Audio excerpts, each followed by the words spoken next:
We know our videos are the most popular thing that we offer, but lots of you don't even know that we produce everything a teacher needs to teach computer science with confidence and with great results. Let's take a look.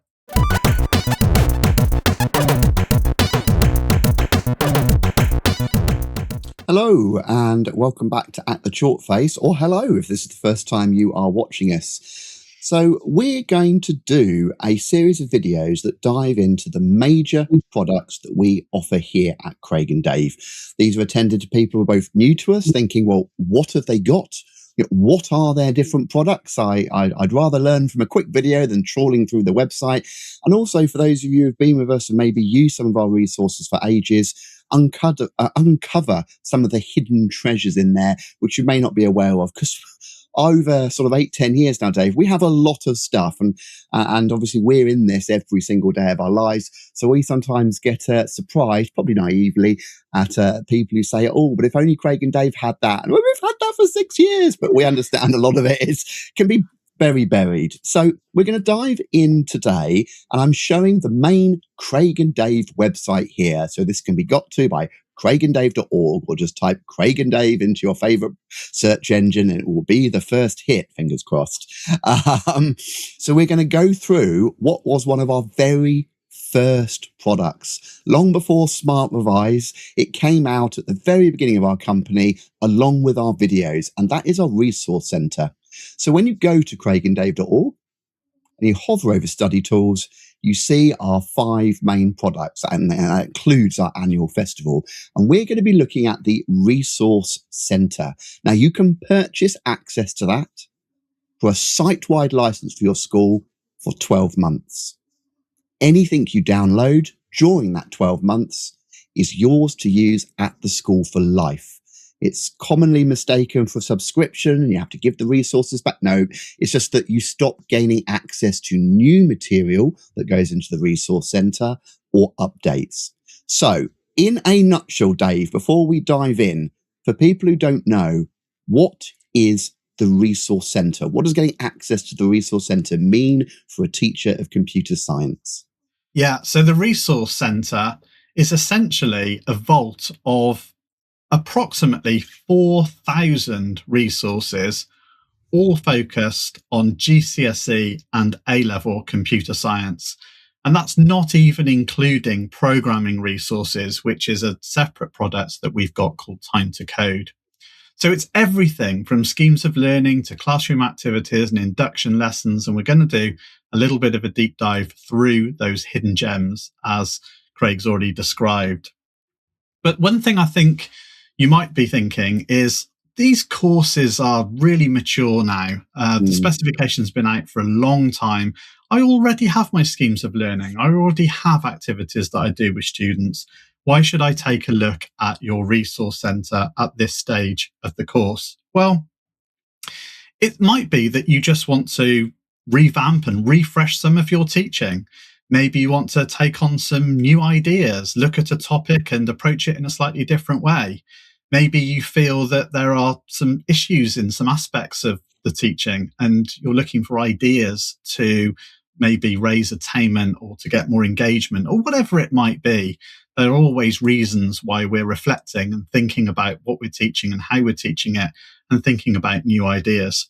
So what really makes Craig and Dave different is that we are real teachers. We've been teaching computer science with real students for over 20 years. And we used our resources that you can get access to through our resource center in our classrooms for years.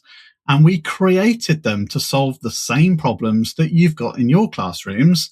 And we have got a proven track record. These resources have had real results from real students, and it really raised the game in our classrooms. And we've never felt more confident in our teaching with these resources. So that's really what the Resource Centre is in a nutshell. Right, brilliant. Well, just before we dive in, it's worth noting that when you hover over study tools, you'll notice that each of our main products has a launch tool and a learn more.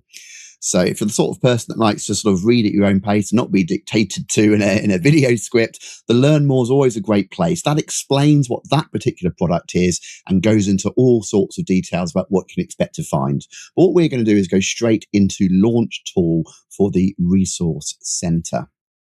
So the first thing you see is the courses we support. So we support 6 main courses at the moment across GCSE, A-level, and we've recently started supporting the Cambridge iGCSE. Now, full caveat, the iGCSE doesn't have the full breadth of resources that all the other English exam boards do. That is the only one that is slightly lighter. All the others have full coverage. So we're just going to look at one of the GCSEs and A-levels. We'll focus on OCR, but this is very similar for Pearson and for AQA. So once you come to here, you choose your course. I'm going to choose OCR GCSE. And then what we're seeing here is very similar, as I said, for all the other courses. So all the courses have a scheme of learning section at the top. That is as you'd expect. In there, we have short-term, medium-term, and long-term schemes of learning. They give you lesson objectives, key questions. They tell you what to do for homework. They suggest activities. And obviously, all the activities in there are our activities, but it is effectively the entire 2-year course, whether that be GCSE or A-level, fully mapped out in a scheme of learning. And it's worth saying as well that we don't provide these to you as PDFs. These are in as Word documents because we understand that no matter how many columns we add to our scheme of learning, your school will have an extra column for this initiative or that initiative. And the first thing you'll need to do is adapt it. So all our resources are fully editable. They also come with delivery calendars as well, and a number of flavors of delivery calendars. For typical schools doing 1-week models, 2-week timetables, 4 lessons, 3 lessons. Again, we can't provide for every context, but we give you a number of different delivery calendars, which again, you can easily adapt to your context. The second entry in every single course is just a link which takes you off to a page which tells you what a typical lesson would look like if you were using our resources. So it's all very well dumping you these thousands, well, almost 4,000 files that Dave said, but what does a typical GCSE or A-level lesson ideally look like in our eyes if you wanted to get the most out of our resources? Again, totally up to you whether you adopt that method, take parts of it, interweave it into your own style, but that's what the second link is. When you get to the third row down, we get into the sort of the guts of the resources. So here we see J277 paper 1 and J277 paper 2. So they're the 2 main papers, the 2 main exams that the students sit, and we match those exactly to the specific course. So you'll see the same thing when we look at A-level and indeed for the other courses. So this is where most of the people go, because that's what they're after. They're after the actual content, the stuff to deliver the specification. So if I dive into J277 paper 1, which is called Computer Systems, you then start to see all these tiles. And again, this is very similar for all the different courses. So you will see here tiles that exactly match the specification. Memory and storage 1.2, computer networks, connections and protocols 1.3. And no matter which of those tiles you go to, you will then end up on a download link. And that will it will deliver you a zip file with everything we believe you need packaged up to deliver that part, that topic of the specification. Now, there's an awful lot hidden in there, and we're not going to dive into any one particular resource in sort of huge detail. So we have prepared a little screenshot to show you the range of stuff that's in these zip files. And this is replicated for every single topic in paper 1 and paper 2. So if I just pop that on the screen, Dave, maybe you could just talk us through typically what they would find when they open up one of these topic zip files. And here we're looking at, at GCSE. Yeah, that's right. So if we open up a particular topic, you're going to typically find some lesson overview PowerPoints. These would be lesson plans, essentially, that you can share with the students as well. So there's no planning required at all. In addition to that, you've got the presentations that Craig used to create our videos. So if you want to go to particular slides from the videos, then you can display those on the screen, or indeed share them with students too. You've also got student workbooks, and these contain a wide variety of activities. And we thought really carefully about how long each activity should take in a lesson, how students are going to be engaged, what sort of support they might need. And as I've said already, these have got a proven track record. We've used them with our students over the years, and we've adapted them year on year to make them fit for purpose. So you can guarantee that these aren't just resources provided by a company. They are actually resources written by teachers for real students. In addition, you've then got all the answer sheets as well to go along with that. And it's worth saying that a lot of these student workbooks and answers are in PowerPoint format, which might surprise you because PowerPoint is traditionally used as a presentation tool. But we've done that because we've watched students over the years navigating things like Word documents. And when you try and copy and paste pictures and move text, and it moves things from one page to another, and it creates an absolute mess. What we like about PowerPoint is when you put something on a slide, it stays on a slide, and you can just deal with one slide at a time.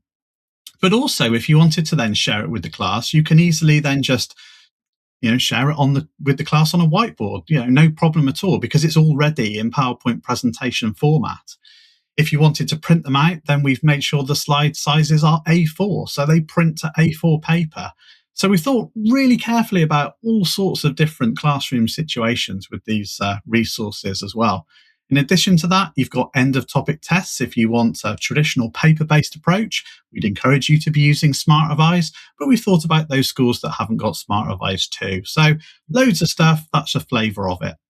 Yeah, just a couple of things I want to add in there. It's worth noting that, say, the first two products we ever developed out the door before we'd even thought of SmartAdvise was the videos and the resources to go with them. So we call that the student stream and the resource centre. And they are designed, obviously, to work together. Now, you don't have to use them together, but if you are using our videos in a flipped classroom approach or even in a more traditional approach in the lesson, it's worth noting we designed the workbooks, Dave, didn't we, deliberately, that if you watch the video and you take notes, everything you need to answer the activities in the workbook is in the videos. So the marry is beautiful. They're not accidental or done separately. We've gone spec point by spec point, and we'll look at the student stream in another video in more detail, but they are designed to make sure there's no hidden thing in the workbooks which can't be answered for the videos, because the videos should cover the entire spec and the workbooks are the activities to do in the lesson covering the same topic. So they were very much designed in tandem. Just a couple of things to note. A lot of people say, can we get free access, free trials? You'll notice a number of tiles here are doubled up. So here's topic 1.1, System Architecture, and 1.1, System Architecture, free sample. So we do offer for every course a number of the units for free. They contain everything we've shown you, minus the answers. So obviously students can get to these, so they don't contain the answers, but it allows you to get a feel for the quality and the sort of stuff we have available. Oh, I remembered the other thing, Dave. You talked about we provide answers. So they are, in terms of the workbooks, they are exemplified sort of grade 9 versions of what we think the student workbook should look like. And of course, what that means is you have a complete set, one for every topic, of knowledge organisers. Now, the students ideally should be building those up themselves as they complete the workbook over the course of the topic. But for those who don't, or for those who miss lessons, or often long-term ill, or you just want to give them something a bit higher quality for revision because you weren't quite happy with the standard, you can hand those out at the end of the course. We know knowledge organisers have become a big thing in some schools. Well, we've done all those for you as well. And one other quick thing to note here, this was added by popular demand quite a while ago. We have one tile at the start there, which will just download everything for Unit 1. That saves you clicking on all the individual resources one at a time. And whenever we update one of these topics, we update the Unit 1 download.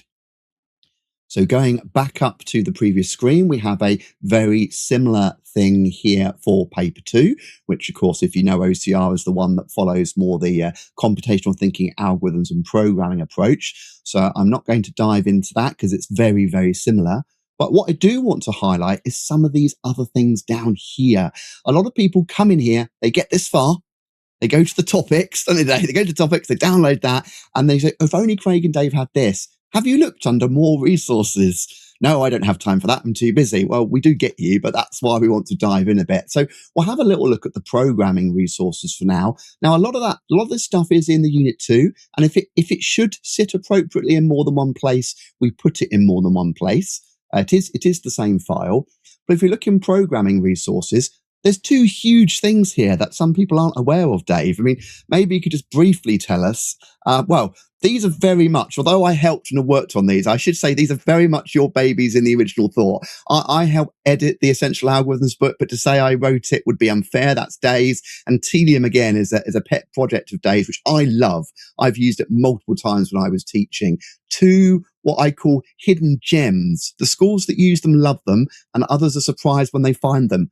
They're there with Resource Centre access. So what are these two little gems, Dave, quickly?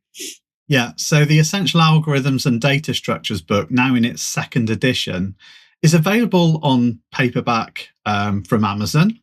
But you don't need that if you've got access to the Resource Centre, because you can download a PDF version of this book, and you can also give it to the students. And of course, with a PDF, you can do an easy find, and it contains every single algorithm and every single operation on a data structure that is required for both GCSE and A-level computer science. And it really does go into quite a lot of depth. We'll look at this resource in more detail in a future episode. But essentially, if you want to know anything about anything with a binary tree, for example, together with code in 3 different languages, you're going to find it there. Telium is really an end of year 10 project. We think about students having learned to code all the way through year 10, little micro activities to learn all the commands all the way through. And what we really want is a project at the end of the year that's a little bit fun when the sun is shining and pulls together everything that they've learned so far into something really meaningful. The beauty of Telium is it doesn't go outside of the specification. It covers exactly what students need to know.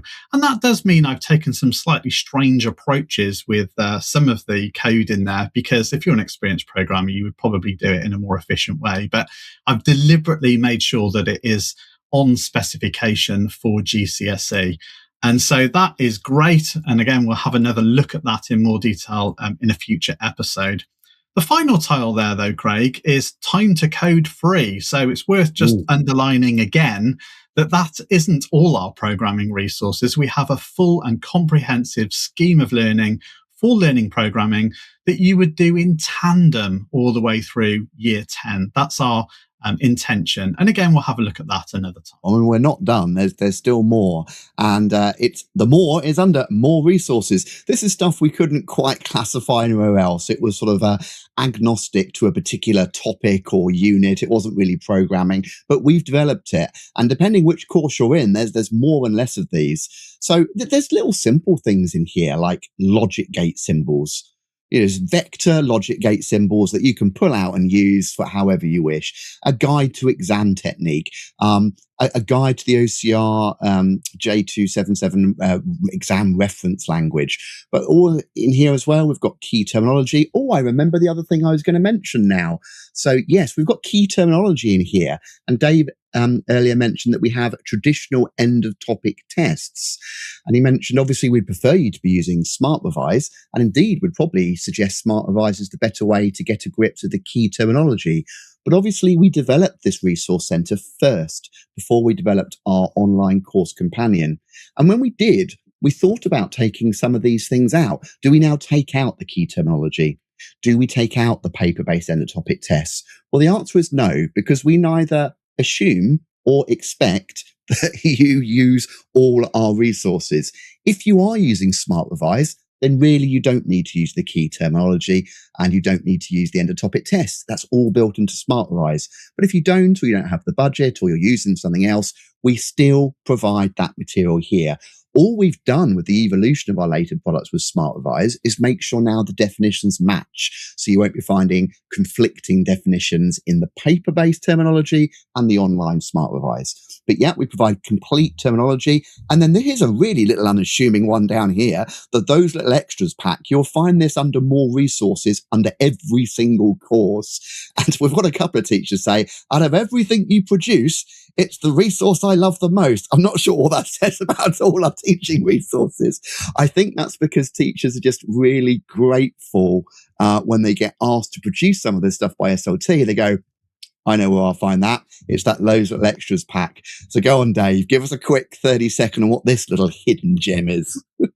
Oh, this is an absolute box of tricks, this one. As Craig says, it's got all those little things that as teachers we need, but they don't always exactly fit into the course. So typically you might be looking for things like induction lessons. You know, you've got a new class coming up from year 9, they've chosen GCSE computer science, you have to do an induction lesson with them. Similarly, those in year 11 coming up to year 12 to do A-level computer science, an induction lesson. Or maybe over the summer holiday, you're expected to give them transition work. I mean, we like the students to go out and enjoy the sun in their summer holidays, but if they do have to do some work, then we supply transition workbooks, which you can give out to them. So whenever Craig and I have required something in our own classrooms that we thought was a little bit burdensome to create, we've made it once, we've collaborated on it, and now we make it available to you as well. So you're going to find all sorts of little useful things in this, those little extras pack. There you go. And again, we add to it. I just realized while looking at the list of all the things we've got, I actually need to update that description because we literally added one extra and uploaded it just yesterday. I'm recording this video, so we're always adding. So, as I said, we won't go through every single course because they're very similar, but I do want to take a little look at how our A-level resources are different. And again, this applies for both AQA and OCR, although we're going to look at OCR. Pearson don't currently offer an A-level. Again, you'll see a very similar structure. We have the scheme of learning with everything I described earlier, and then a link taking to a page which describes how you teach a typical A-level lesson with our resources. We then see the 3 components. Now, this is for OCR A-level, H446, so computer systems, algorithm programming, and the programming project. And again, if I dive into what people classically call the theory unit, component 1, we'll see a very similar model for GCSE. So once you get your head around this, it's very quick to find the resources you want. We see the individual SLR topics, a lot more here obviously for A-level. Be aware that there is a page 2 here. That's the maximum we could show on the page. And when we click onto one of these, you get an individual zip file that downloads everything for that particular topic from that particular paper. And once again, we offer a number of them free. Everything's in the free except the answers. But the contents are slightly different. Yeah, talk to us about what they can expect to find then in a typical topic zip file for an A-level course. Yeah, so for A-level, we have got a number of micro activities. So at GCSE, we've put all the what we would call micro activities together into a single workbook, and students work their way through the workbook. At A-level, we wanted more flexibility with our students. Quite often we would create more activities than we actually had time for. We wanted to be selective about the ones we were going to do with our students, but we didn't want to throw out the ones we didn't have time for. So we've created a series of micro activities. If you wanted to compile them all together into a workbook, you could. The micro activities come then with answers to every single activity for the teacher, again, to share with the students, either from the front of the class or share the files with the students if you want to. And in addition to that, we've got something called a structured learning record, or an SLR. And this is how we assess our students at A-level. So when they produce the answers to all the micro activities, they go towards answering a key question. And in their student learning record, they would copy and paste some of the answers from their micro activities, combine those with the notes that they might have made from watching our videos, and any other resources to answer those key questions. So essentially what we're saying to teachers is just mark the structured learning record and not the individual micro activities. In addition to that, you've got teacher PowerPoints as well. And similarly, at GCSE, it's essentially the PowerPoint that Craig created in order to make the video. So again, you've got all those just like you have for GCSE. I think it's worth highlighting that we've gone for a very plug and play approach at A level and at GCSE. What that means is you can plug in and unplug any of these activities. So if at GCSE you like our workbook, but you don't like page 5 of our workbook, you can just delete it, replace it with one that you do want. You do not have to teach any of this with a flipped classroom pedagogy. It's what Craig and I did because we just wanted to create more time for more fun in the lessons. And we'll talk about that in the future. But you don't have to teach it that way. If you want to lead the learning from the front of the class and then use the micro activities to support that approach, you absolutely can. Similarly, if you want to say to the students, watch the videos, make some notes, come into the class, do your micro activities, do the structured learning record, hand that in, it's what I'm going to mark, and you take a real hands-off approach to teaching and you just do intervention and supporting individuals, you could do that too. So one of the real strengths of our resources is that they are suitable for both the experienced teacher and inexperienced teachers. They're suitable for specialist teachers with a background in computer science, but they can also be delivered by non-specialists and even cover teachers. So we wanted to take that approach with our resources. Brilliant. And again, just worth reiterating everything Dave talked through there on that image. If you're watching our video, that is replicated in that level of detail and depth in every single topic that you download. So going back to the top level screen there for the OCR A level, again, a very similar approach for component 2, component 3, dive in and down everything you need. But again, I would encourage you not to ignore the programming resources and more resources, all sorts of extras and hidden gems. So in programming resources, we again see the Essential Algorithms and Data Structure book, definitely more useful to your A-level students. You might consider this a bit heavy for GCSE. We know a lot of teachers actually buy this as a reference book for themselves, but at A-level, actually encourage the students to buy a version of the book for themselves. So obviously, because here we go into the implications of big O notation, efficiency. It's all covered to match the requirements of the spec. And again, you'll see the Telium game, time to code, but there's a new one in here. And this is a whole thing. I mean, these aren't minor. Some people think because they're in programming or other resources, they're tiny little bits, but you'd be surprised when you download this zip file, the thousands of hours of content that's gone into just producing this one little tile hidden away under programming resources. So again, Dave, go give us a quick sort of 30, 60-second summary of what's hiding behind this innocuous little tile here. Yeah, games programming with Defold and Lua. So you know that for Unit 3, students have to create their own project, their own program. And Craig and I used to do computer games. I mean, students can do anything they want, largely, but a lot of ours wanted to learn how to make computer games. So I wanted to do that with a tool that is actually used to make commercial games. Of course, you could use Unity and things like that, but that can be quite system resource heavy. So I thought, what about a tool that enables you to make little Switch games or little mobile games, things like that, that is actually used by real indie developers? And so Defold is an IDE, but Lua is the programming language behind that.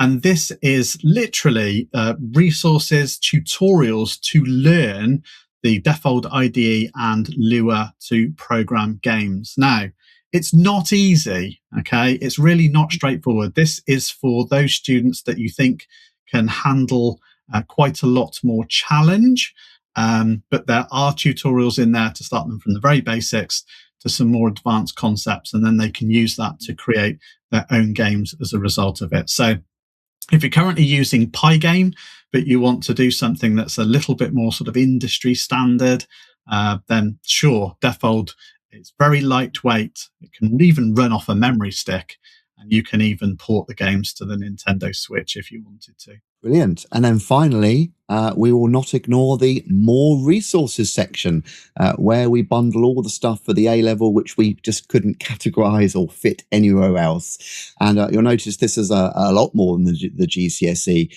We see very similar sort of things here: the guide to exam technique, the logic gates, key terminology. There's the good old My Little Extras pack. But we've got all sorts of other things. We've got revision checklists. We've got pseudocode cheat sheets. We've got examplers of finished high grade student learning records. They don't cover every one, but they certainly give you as a teacher the sort of examples of what a really good one would look like, so they can be very useful, especially early on in the course where the students are like, what exactly is it you want me to hand in? Because they say the scaffolding is off at the A level, and a number of different cheat sheets here as well. Some of the harder concepts like big O notation, Boolean algebra cheat sheets, where we just summarize lots of concepts, lots of terms into a handy kind of A4 or A3 poster-sized cheat sheet, which you can pop in the classroom. Students find them great for revision. Computational thinking exercises, again, applicable for a whole area of the course, especially most of the units in paper 2. We've compiled those together. And again, whenever we come up with something which doesn't quite fit neatly into one of the paper or topics, we add it under more resources. So it's a lot. And we do understand why some people sometimes just, you don't, Dave's favorite phrase, you don't know what you don't know. We have an awful lot in there, and we are adding all the time. We do appreciate the courses are now very mature. We're 10 plus going on years. A lot of people are very grounded in the way they want to teach, and they've got the resources, and that is fine. But if you are new to teaching, looking for something fresh, or you just didn't realize we had some of these, I'd urge you to have a look at that resource center and just spend a few minutes diving in, because we really do feel we have pretty much everything you could possibly want to cover every aspect of the course to augment the materials you've already got. Right. Well, that's our sort of dive into what the resource center is when you get access. Any final finishing thoughts from yourself, Dave? Yeah, just to really underline the fact that, as we've said already, these resources were created by us for our own students, and we've been using them for years, so we know they work. We know AI is creating a lot of noise at the moment, but the trouble with AI is that the resources often aren't fully complete. You have to go in and make changes before they're suitable for the classroom, and they're unproven. You don't know whether they're going to work or not. And at the end of the day, they're created by an algorithm and not a human being. So we think AI's got a place, but in terms of resource creation, it's never going to be a real teacher with real experience. And so Craig and Dave Resource Centre, we think, is a lot better than AI slop. Marvellous. Well, that is our dive into the resource centre. We will be doing this for each other products, so hopefully we'll see you again soon. Take care for now. Bye-bye.